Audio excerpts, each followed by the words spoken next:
네, 오늘은 역대하 5장 1절부터 4절까지 하나님의 말씀 나누겠습니다.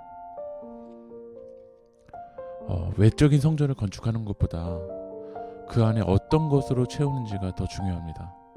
1절 말씀을 보면 솔로몬이 여호와의 전을 위하여 만드는 모든 일을 마친지라. 여호와의 전을 위하여 만드는 일을 모든 일을 마친 거야. 외적으로 성전의 모습을 다 갖췄다라면 이제 그 안을 채워야 됩니다. 교회마다 많은 헌신을 해서 외적인 건물을 세우려 했는데 그 이후에 안을 채우는 곳을 놓쳐버릴 때가 많았던 거죠. 2절 말씀에 무엇으로 채우냐면 이에 솔로몬이 여호와의 언약궤를 다윗성 곧 시온에서부터 메어 올리고자 하여 이스라엘 장로들과 모든 지파의 우두머리 곧 이스라엘 자손의 족장들을 다 예루살렘으로 소집하니 여호와의 언약궤, 이 여호와의 언약궤를 이 성전에 채운 거야. 이 여호와의 언약궤는 하나님의 임재를 상징하는 상자인데 그 안에 뭐가 있냐면 10절 말씀 보면 궤 안에는 두 돌판에 아무것도 없으니 이 궤 안에는 하나님의 언약, 이 십계명의 두 돌판이 보관되어 있었던 거야. 다시 말하면 이 성전은 하나님의 말씀으로 채워져 있어야 됩니다.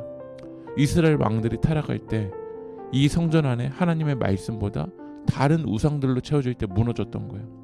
여러분 안에는 무엇으로 채워져 있습니까? 욕망과 욕심으로만 채워져 있습니까?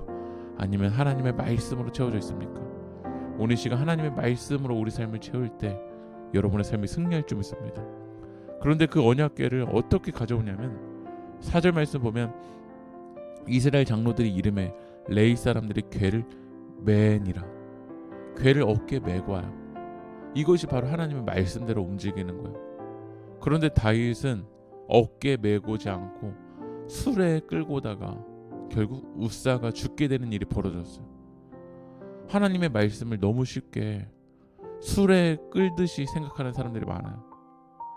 하나님의 말씀 어깨에 메고 하나님의 방법대로 순종해야 되는데 너무 쉽게 수레 끌듯이 하나님 말씀을 생각하고 삶 속에서 가볍게 여기는 사람들이 많습니다.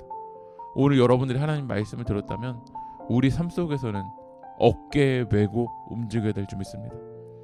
이 하나님의 말씀과 함께 성전에는 무엇으로 채워졌냐면 13절에 나팔 부는 자와 노래하는 자들이 일제히 소리를 내어 여호와를 찬송하며 감사하는데 나팔 불고 재금치고 모든 악기를 울리며 소리를 높여 여호와를 찬송하여 이르되 선하시도다 그의 자비하심이 영원히 있도다 하매 그때 여호와의 전에 구름이 가득한지라.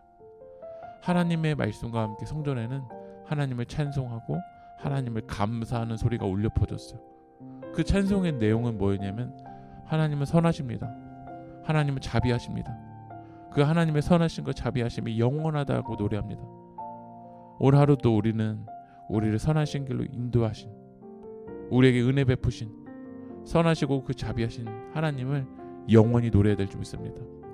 말씀과 찬양이 가득할 때, 이 성전 안에 말씀과 찬양이 가득할 때 14절 말씀을 보면 제사장들이 그 구름으로 말미암아 능히 서서 섬기지 못하였으니 이는 여호와의 영광이 하나님의 전에 가득함이었더라.